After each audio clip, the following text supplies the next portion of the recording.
औरंगजेब के मरने के बाद औरंगजेब को कितना पुत्र था? मतलब जब वो उम्र के अंतिम पड़ाव पे था तब वो गद्दी संभाला। तो इसको क्या बोला गया? साहे बेखबर। यदि इसके अंदर में ये फीलिंग रहता कि हम पूरे भारत का शासन कर ले तो कर सकता था। युद्ध तो तब होता है ना जब दो आमने सामने व्यक्ति लड़ेगा। आधुनिक भारत की जो शुरुआत होगी आपकी, वो हम लोग की पॉइंट रखेंगे एक, यहां दिमाग में सेट रखो 1707। ठीक है, ये 1707 ऐसा बिंदु है कि 1707 में औरंगजेब की मृत्यु होती है। किसकी मृत्यु होती है? औरंगजेब की मृत्यु होती है। अब ये हमारा यहाँ पे भारत का कमान हम लेते हैं सपोज, ठीक है, ये भारत है। अब ये औरंगजेब 1707 में इनकी क्या हो जाती है? मृत्यु हो जाती है। और इस समय इस पूरे भारत का केंद्र बिंदु कहां था? यहां था। क्लियर? बात समझ में आया? कहां? दिल्ली। 1707 में क्या हुआ? मृत्यु हो गई। और मृत्यु जैसे औरंगजेब को ये पता था कि हमारा जो ये पुत्र है ना आपस में लड़ाई करेगा। किसके लिए लड़ाई करेगा? है ना, गद्दी के लिए। तो ये क्या किया था? औरंगजेब के समय में कितना प्रांत था? 21 प्रांत था। कितना प्रांत था? 21 प्रांत। और 21 प्रांत को जो है यह तीनों डिवाइडिंग कर दिया था ये तीनों पुत्रों के नाम पे। नहीं समझे?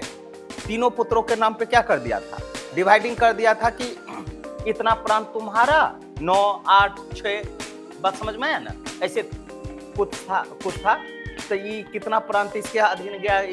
तो टोटल 21 प्रांत जो है ये डिवाइडिंग कर दिया अपने तीनों पुत्रों को। कोई दिक्कत है यहां तक? और ये अपना पहला शासक था जो वसीयतनामा के तहत, जैसे होता है ना एक वसीयतनामा बना करके जाएंगे कि बस तुम सभी जो है ये बेंच ले जाना, ऐसे ले जाना, ठीक है सिमरन तुम कुर्सी ले जाना, ये सब का डिवाइडिंग कर दिए। क्लियर है ना?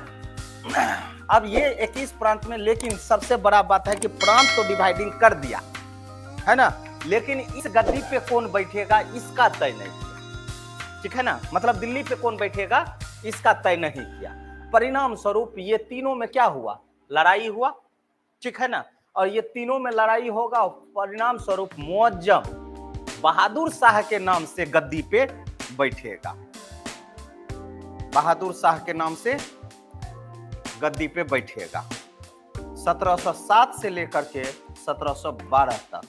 और यहां से जो भी दिल्ली पे बैठा, यहां ध्यान दो, यहां से जो भी दिल्ली पे बैठा, जितना भी राजा बना, बहादुर शाह से शुरुआत होगा और बहादुर शाह पर ही खत्म होगा।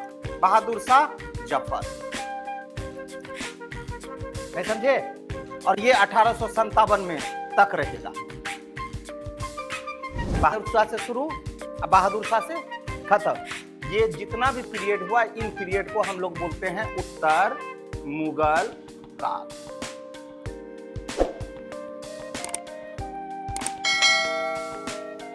बोलो यहां तक दिमाग में गया? अब इस बीच में तुमको ये याद रखना है कि कौन राजा हुआ है, कौन सा उपाधि लिया है ना? लंपट मूर्ख किसको कहते हैं, है ना?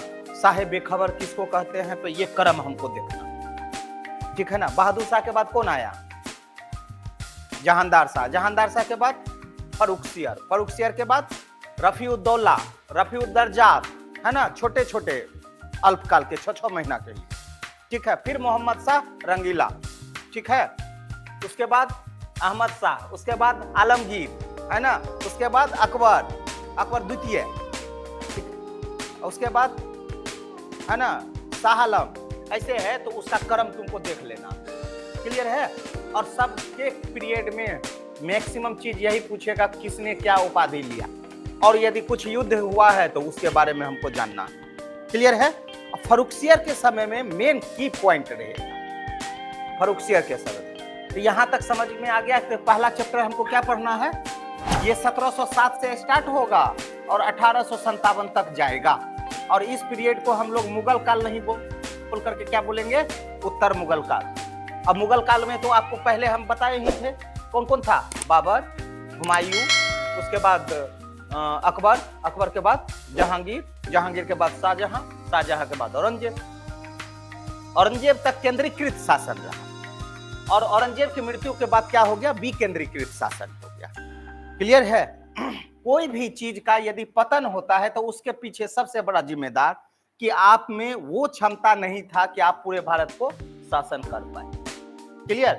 और सभी व्यक्ति में क्या था कि शासन था, क्षमता था कि पूरे भारत पे शासन कर पाए। प्राचीन काल से देख लीजिए, मौर्य आया तो केंद्रीकृत शासन, मौर्योत्तर आया तो विकेंद्रीकृत शासन, याद आया ना? तो उसी तरीके से उत्तर मुगल काल। कोई दिक्कत है बाबू? अब ये तीनों में लड़ाई हुआ और कौन कौन राजा, बोलो यहां तक गया? ठीक है, पहला अध्याय।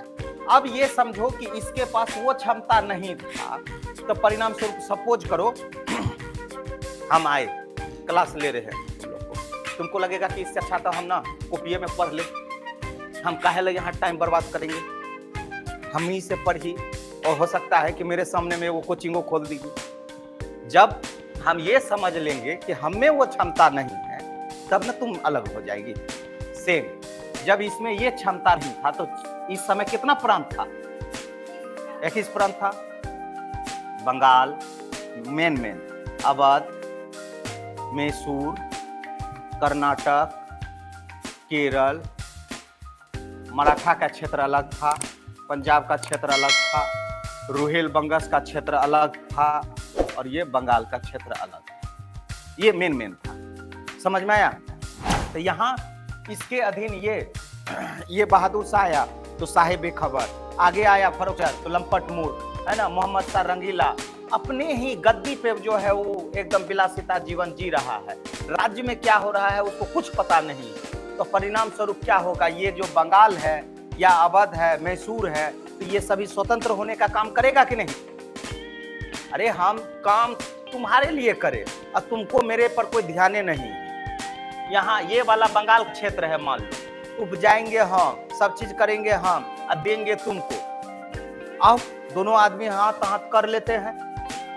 तुम तो यहाँ गए, तुमको कर पहुंचाने के लिए तो देख रहे हैं तुम सोया हुआ, उठाने का कोशिश कर रहे हैं, तुम उठ नहीं रहा। तो इस सब के मन में क्या लगेगा कि इसके अधीन हम क्यों रहेंगे? तो परिणाम स्वरूप इसी के अगेंस्ट में क्या हो जाएगा? स्वतंत्र प्रांत। संस्थापक कौन था? हैदराबाद का संस्थापक कौन था? है ना, अवध का संस्थापक कौन था? मैसूर का संस्थापक कौन था? ठीक है, उसके बाद मराठा का कहानी, उसके बाद पंजाब का कहानी, ये सभी हम लोग देखेंगे। ठीक है, रोहिलबंगस ये छोटा छोटा। इस समय बंगाल, हैदराबाद, मराठा, मैसूर, पंजाब, ये 5 इंपॉर्टेंट था, ये मजबूत था। मतलब इसमें वो क्षमता था कि वो पूरे केंद्र को भी शासन कर सकता था। बात समझ में? लेकिन इसको लगा कि हम मैसूरे तक ठीक है। यदि इसके अंदर में ये फीलिंग रहता कि हम पूरे भारत का शासन कर ले तो कर सकता था, लेकिन इसको लगा कि हम अपना जहां मेरा क्षेत्र है वहीं तक हम खुश हैं, ठीक ठाक है। अब केंद्रीकृत शासन हुआ, जहां केंद्र का थोड़ा सा पलड़ा भारी है। अभी केंद्र है, केंद्र के बाद राज्य है ना। हमारे यहाँ 2 शासन प्रणाली है, एक केंद्र की शासन प्रणाली है और एक राज्य की। तो केंद्र का सर्वोपरि है, ठीक है ना। जो भी सिस्टम लगाएगा तो राज्य के लिए लगाएगा कि इस राज्य को हम इतना सुविधा देंगे, ये सुविधा देंगे। अब राज्य कुछ लाया, जैसे बहुत सारा टैक्स होता है जो राज्य के अधीन होता है, बहुत सारा टैक्स होता है जो केंद्र के अधीन होता है, लेगा और बांट देगा तुमको। विकेंद्रीकृत मतलब जो हम लोग पंचायती लेवल पे देखते हैं उसको हम लोग विकेंद्रीकृत। ठीक है, चलो यहां तक गया दिमाग में। अब ये हमारा स्वतंत्र हो गया, तो ये बंगाल का कहानी हम लोग पढ़ेंगे, हैदराबाद का, अवध का, मैसूर का, क्लियर है। इधर का तो कहानी हम लोग देखें कि उसमें क्षमता नहीं था। और इन तीनों के बीच में, इन दोनों के बीच में मेरे यहाँ एक व्यापारी आया। व्यापारी आया, क्या करने के लिए आया? व्यापार करने के लिए। और उस व्यापार में व्यापारी कौन कौन वर्ग था? तो पहला पुर्तगाली, उसके बाद डच, उसके बाद अंग्रेज, उसके बाद स्वीडिश, उसके बाद फ्रांसीसी, उसके बाद डेनिश, फ्रांसीसी और स्वीडिश। समझ में आया? और इन सभी को हम लोग क्या कहते हैं? ये सभी कहां से आया? यूरोप से आया। इसलिए इसका नाम ही पड़ गया क्या चीज? यूरोपीय आगमन।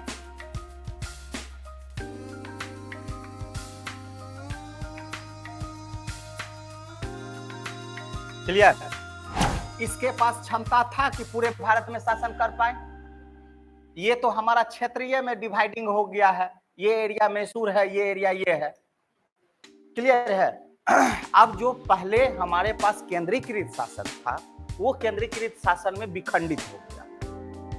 ठीक है?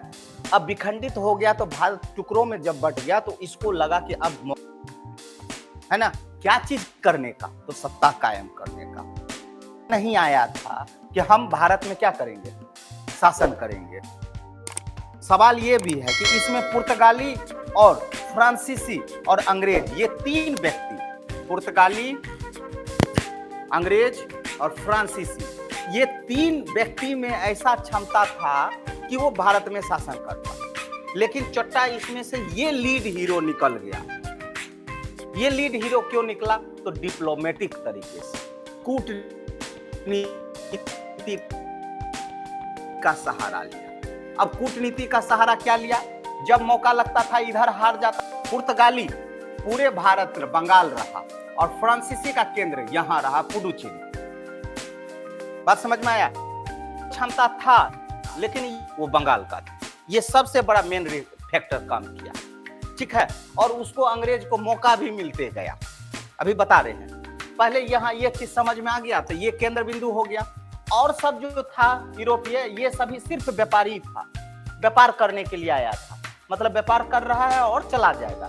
ये व्यापार के साथ साथ ये भी सोच लिया था कि हमको क्या करना है आगे, लेकिन ये नहीं सोचा था कि हम यहाँ का सत्ता कायम कर लेंगे। बात समझ में आया? तो एक क्वेश्चन था है, भारत का विजय भारत के लोगों ने कर दिया। इसका मतलब ये सभी जो है ना, भले शुरुआत में प्रतिद्वंदी हो गया। मान लो, सपोज करो हम लड़ रहे हैं, हम कौन है? अंग्रेज हैं। किससे लड़ रहे हैं? बंगाल से। और मैसूर क्या हो रहा है? साइलेंट। ठीक है? मैसूर से जब लड़ रहे हैं तो क्या हो रहा है? मराठा क्या हो रहा है? साइलेंट। यदि बंगाल, मराठा और मैसूर यदि मिल जाता तो अंग्रेज कब का तो गायब हो गया रहता। नहीं समझे? अर्थात मेरे यहाँ यूनिटी ही नहीं था। तो भारत का विजय भारत के लोगों ने कर दिया। क्लियर है ना? ये सभी में, ये अभी तुरंत बताए ना कि मराठा में, मैसूर में, बंगाल में वो क्षमता था कि पूरे भारत में शासन कर पाए। बात समझ में? ये यदि एक हो जाता तो इसको अपॉर्चुनिटी मिलता? नहीं मिलता। लेकिन ये बहुत ही बुद्धि के तरीके से काम किया, बहुत ही बुद्धि से तरीके से काम किया। तो परिणाम स्वरूप पहले तो संघर्ष क्या हुआ? उत्तर मुगल काल संघर्ष नहीं किया, इसको राजा माने रहा। पूरे भारत का क्या रहा? राजा है, इसके अधीन ही काम रहा। जो तीसरा शासक हुआ फर्रुखसियर के दरबार में फर्रुखसियर को फोड़ा हो गया। क्या हो गया? फोड़ा हो गया। और उसको बंगाल में तुम क्या करो? व्यापार करो, और तुमसे हम ना 3,000 रुपया जो है वार्षिक कर लेंगे। मात्र 3,000 लेंगे, 1 साल में तुमको जितना व्यापार करना है करो। क्लियर है? अंग्रेज को कहां, कौन सा एरिया मिल गया? उसको भेजा कौन है? केंद्र भेजा है, अर्थात मुगल भेजा है। किसको भेजा है? मतलब अंग्रेज को। अब ये यहां गया तो यहां अब बंगाल का शासन अलग चल रहा है। बंगाल सोच रहा है कि इसके पास तो क्षमता है, ये नहीं, हम काहे उसके अधीन काम रहेंगे। तो परिणाम स्वरूप ये क्या है? साइलेंट है। और बंगाल और अंग्रेज आपस में प्रतिद्वंदी बनेगा कि नहीं? यदि अंग्रेज सब काम कर रहा है तो इसका रेवेन्यू, राजस्व जो है कम कर रहा है। कौन कर रहा है राजस्व कम? अंग्रेज कर रहा। नहीं समझिए? बोलो हाँ ना। राजस्व कम कर रहा है तो किसी का राजस्व पे ये इफेक्ट पड़ेगा तो लड़ाई होगा कि नहीं? तो अभी आ रहे हैं वहां। तो पहला ये चीज समझ में आ गया। ये हमारा यूरोपीय हो गया। इस यूरोपीय में जो है पुर्तगाली, अंग्रेज और फ्रांसीसी। ये तो हो गया कि इसके साथ अंग्रेज का मुकाबला होगा। अब इसका प्रतिद्वंदी तो खुद यूरोपीय भी है ना, तो उसको पहले निपटाएंगे तो ना कि आखिर भारत में हेड कौन बनेगा। तो पुर्तगाली, पहले पुर्तगाली से ये क्या कर लिया, वैवाहिक संबंध कर लिया।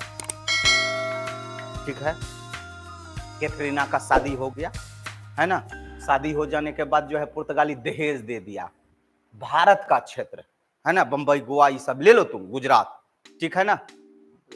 अब बोलो कहाँ दामाद बना, यूरोप में, ठीक है, और दहेज कहाँ का मिला, भारत में। तो ये कूटनीति का काम ना हुआ, ठीक है। तो ये पुर्तगाली इसका टक्कर देने वाला खत्म। अंग्रेज बोला कि पुर्तगाली तुम भगा नहीं रहे हैं, तुम रुके रहो। और याद रखिएगा जो सबसे पहले आया है वो सबसे बाद में गया है, ये भी याद रखिएगा, जो सबसे पहले आया है वो सबसे बाद में गया है। गोवा को छोड़ा है 1961 में, ठीक है ना, और ये अंग्रेज आया था बाद में, तो इसको 1947 में ही चल गया है। उसके बाद फ्रांसीसी गया है 1955 में, समझ में आया ना। यदि तुमको बोलेगा कि इनमें से कौन पहले गया है तो राइट आंसर अंग्रेज है ना, बाद में सबसे पहले कौन गया है तो पुर्तगाली, उसके बाद फ्रांसीसी। क्लियर है ना, ये याद रखिएगा। पुर्तगाली का खेल खत्म, कहे तो दोनों में वैवाहिक संबंध हो गया, दहेज भारत का क्षेत्र मिल गया। अब बचा कौन, फ्रांसीसी। फ्रांसीसी का संघर्ष यूरोप में हुआ, ठीक है, उत्तराधिकार का युद्ध। और उस उत्तराधिकार के युद्ध में मुद्दा कहां का है, यूरोप का, और भारत में दोनों लड़ लिया। कौन कौन, फ्रांसीसी और अंग्रेज। अच्छा, दोनों में कमी क्या था, फ्रांसीसी और अंग्रेज में कमी क्या था। फ्रांसीसी भी गवर्नर के अधीन काम करता था और अंग्रेज भी गवर्नर के अधीन काम करता था, ठीक है ना। अंग्रेज जो बनाया था तो ये एक कंपनी बनाया था, EIC, इसकी बहुत बड़ी कंपनी की नाम है, लेकिन शॉर्ट नाम है ईस्ट इंडिया कंपनी, ठीक है। और ये है फ्रांसीसी इंडिया कंपनी। बात समझ में आया। इस दोनों कंपनी में क्या था अंतर, मूल अंतर क्या था, ये जो भी काम करता था तो ये गवर्नर उसका हेड होता था, मतलब हम बोल दिए तो बोल दिए। इस ईस्ट इंडिया कंपनी में शुरुआती दौर में तो खुद वहां की महारानी भी शामिल थी। शुरुआती दौर जब व्यापारिक ये बना था तो महारानी भी शामिल। अब इसको क्या होता था कि हम कोई भी काम करते थे तो आराम से हम डिसीजन ले सकते थे, लेकिन यहाँ फ्रांसीसी कोई भी डिसीजन लेता था तो पहले फ्रांस से पूछेगा, ठीक है, तब जाकर के कोई डिसीजन लेगा। अब हमारे और कंचना में लड़ाई हो रहा, ठीक है, तो हमको किसी से पूछने की जरूरत नहीं है, लेकिन कंचना को हस्बैंड से पूछने की जरूरत है, अर्थात फ्रांस से। जब तक मैं पूछेगी तब तक मैं तो इसको घुलटा कर रख देंगे, नहीं समझे। परिणाम स्वरूप कौन निकल गया, अंग्रेज। यूरोप का खेल खत्म। अब आ गया कहां, यहां, ठीक है। तो यूरोप को हम मुक्ति कर दिए, यूरोप में जो है खास करके हम हीरो बन गए अंग्रेज। अब इनसे हम टक्कर लेंगे और टक्कर लेंगे बंगाल से, ठीक है। अब बंगाल का टक्कर जब लेंगे तो मेनली रूप से हम लोग क्या हो जाएंगे बताओ, इसके साथ हम लोग लड़ाई करेंगे, बोलो ना, हम इसके साथ लड़ाई करेंगे, इसके साथ, मतलब सबके साथ लड़ाई होगा अंतोगतवा, या तो दोनों में संधि हो जाएगा या तो सीधे का सीधे हेड बॉस बन जाएगा। और इसकी कहानी शुरुआत हो जाती है बंगाल से। तो बंगाल का कहानी हम सुना देते हैं, ठीक है, बंगाल का कहानी हम सुना देते हैं।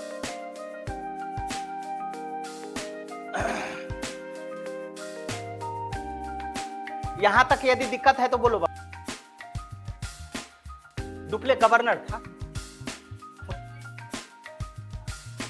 फेमस किस लिए था, हम ये बताएं कि फ्रांसीसी का गवर्नर था डुप्ले। एक क्वेश्चन देता है कि डुप्ले ने अपनी चाबी कुंजी खोजी थी पुडुचेरी, ठीक है, जबकि अंग्रेजों ने अपनी चाबी खोजी थी बंगाल के क्षेत्र, है ना। ये मीर जाफर को क्या ऑफर दे दिया था, नवाब बनने का, ठीक है, और इसको भी क्या दे दिया था, नवाब बनने का। अब यहाँ पे जो युद्ध हो रहा है प्लासी का युद्ध, तो इस युद्ध में पहले से तय था ना कि कौन जीतेगा। युद्ध तो तब होता है ना जब दो आमने सामने व्यक्ति लड़ेगा। हाँ, यहाँ युद्ध में अंग्रेज पहुंचा, इधर से सिराज की भी सेना पहुंची है, ठीक है। सिराज का सेना तो लड़िए नहीं रहा है, पहले से ही जो सेना का सेनापति था मीर जाफर, वो किसके अधीन था? लास्ट में फाइनली रूप से किसकी हार हो जाती है? सिराजुद्दौला की हार हो जाएगी। और सिराजुद्दौला की हार हो जाएगी, किसको मार देगा? सिराजुद्दौला का खेल खत्म। ठीक है, अब सबसे वादा किया था अंग्रेज, एक घसीटी बेगम के पास और इस मीर जाफर के पास। ठीक है, मीर जाफर के पास कि घसीटी को बोला था कि हम तुम्हारा बेटा को दामाद बना देंगे। जीत गया अंग्रेज, इसके पास पहुंचा, बोला कि देखो तुमको अपना बेटा को नवाब बनाना है, बनाओ, कोई दिक्कत नहीं, लेकिन तुम्हारा बेटा तो पहले से ही क्या है, बिछुप्त है, पागल है। ऐसा करो, तुमको जितना पैसा चाहिए वो पैसा हम दे देंगे, लेकिन वादे के अनुसार, है ना, इधर भी वादा किया था, है ना। अब मीर जाफर को अगला नवाब बना दिया गया, कहाँ का? बंगाल का। अब मीर जाफर जैसे ही बना तो कठपुतली बन गया ना, बनाया कौन है? अंग्रेज। तब मीर जाफर को जब कहता था तब जो है ना, ये अब उल्टे अंग्रेज इसके पास पहुंचा, बोलता है कि सुनो मीर जाफर, हम तुम्हारे साथ जो युद्ध किए थे ना, प्लासी का युद्ध, उस युद्ध में ना हमको बहुत क्षति हो गया था, है ना, उस क्षतिपूर्ति तुम हमको दो। मीर जाफर ओके बोला कि मीर जाफर हमारे पास पैसा कहाँ, पैसा रहेगा तब ना हम पैसा देंगे। बोला रुको, हम पैसा दिला देते हैं। तो ये अंग्रेज है, पैसा किस मीर जाफर पैसा किसको दिया, समझे? हाँ। नहीं समझ ले कि समझ गए ना। अब मीर जाफर को अब बोलो तो ये तो बोलते हैं इसको क्या, ऐसा कर्जा जो कभी उसको छुटकारा मिलेगा ही मिलेगा। और जब मौका मिलता था तो कहता था मीर जाफर भेजो पैसा, तो पैसा रहेगा तब ना। उसका आदमी के पास पैसे नहीं रहता पैसा देने के लिए, परिणाम स्वरूप इसके ऊपर कर्ज लोड हो गया। ठीक है, एक समय आया, बोला कि इसको भी जो है कुछ नहीं है अंग्रेज, है ना, अब ऐसा करो, ऐसा नवाब खोजो जो हमको पैसा दे। इसी का दामाद था और उसका नाम था मीर कासिम। क्या था? मीर कासिम। बोला कि तुम हमको 10 लाख, एक उदाहरण दे रहे कि 10 लाख दे दो और नवाब बन जाओ। ठीक है, अब मीर कासिम 10 लाख दे दिया, ठीक है ना। बोला तुम्हारा ससुर बहुत कर्जा में डल गया है, ऐसा करो उसका कर्जा तुम चुका दो, अब बदले में नवाब तुम बन जाओ। अंग्रेज ऑफर दिया, तो इसको भी लगा कि ठीक है दे देते हैं, ससुर तो मेरे है। ये भी इसको बनने इसलिए दिया कि दामाद तो मेरे है। नहीं समझ, नहीं चल रहा है। ये सोच रहा है कि चलो ससुर का हम कर्ज कर दे रहे हैं, ये सोच रहा है चलो भाई अगला नवाब तो हमारा ही घर का ना चिराग रहेगा, दामाद बन गया मीर कासिम। अब कोई व्यक्ति यदि 10 लाख देगा तो वो 10 लाख वसूलने का प्रयास करेगा कि नहीं? हाँ, तो मीर कासिम भी बहुत ही महत्वाकांक्षी व्यक्ति, ठीक है।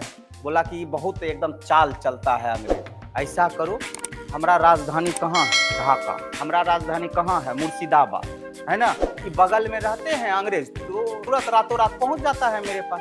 ऐसा करो सबसे पहले हम अपना राजधानी चेंज कर लेते और राजधानी ले आते हैं मुंगेर।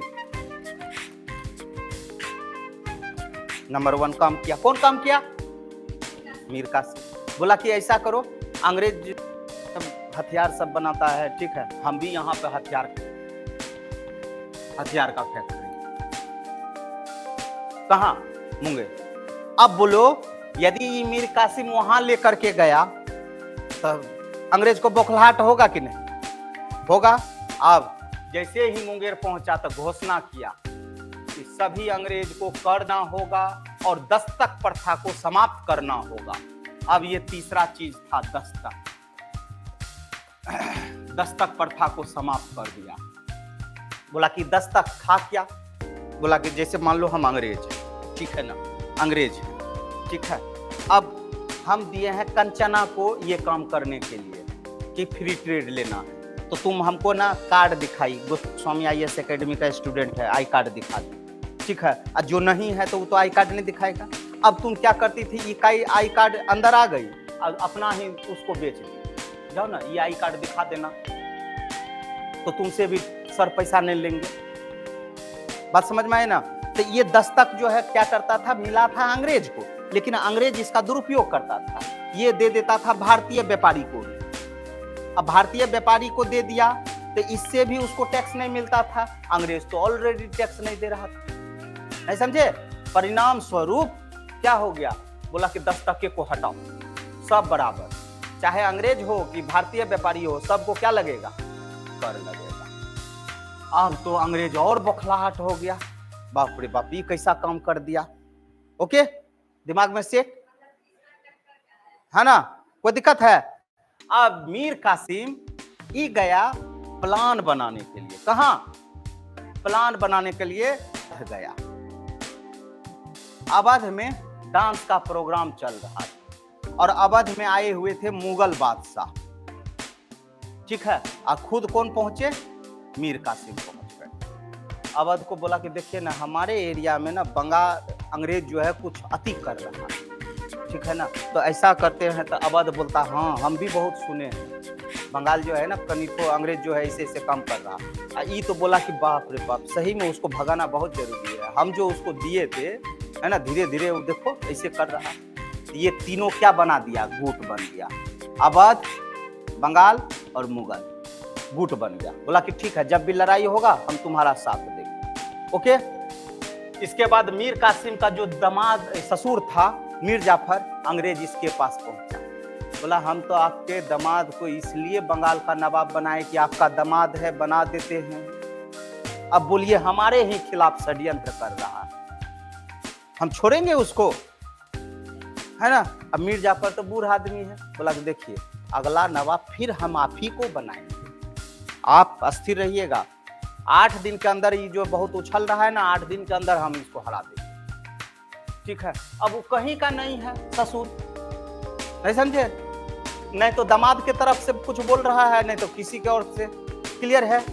परिणाम स्वरूप इस तीनों के बीच ना एक गुट बनाया और अंग्रेज अलग रह गया, ठीक है। और युद्ध होगा और उस युद्ध 1764 में होगा और इस युद्ध का नाम क्या पड़ेगा, बक्सर का युद्ध। कौन सा युद्ध, बक्सर का युद्ध। बक्सर के युद्ध में पराजय हो जाएगी, किसकी पराजय हो जाएगी, संयुक्त सेना अर्थात अवध, मुगल और बंगाल, ये तीनों की सेना संयुक्त वर्सेस अंग्रेज एक तरफ। और ये तीनों सेना को यदि अंग्रेज हरा दे रहा है तो जरूर अंग्रेज में कुछ न कुछ क्या था, दम था। पहला वाला में तो भैया चलो क्या किया था, वो षड्यंत्र रचा था, लेकिन यहाँ पे वास्तविक लड़ाई हुआ। तो 1764 का वास्तविक युद्ध हुआ और इस युद्ध में कौन जीता, अंग्रेज जीता।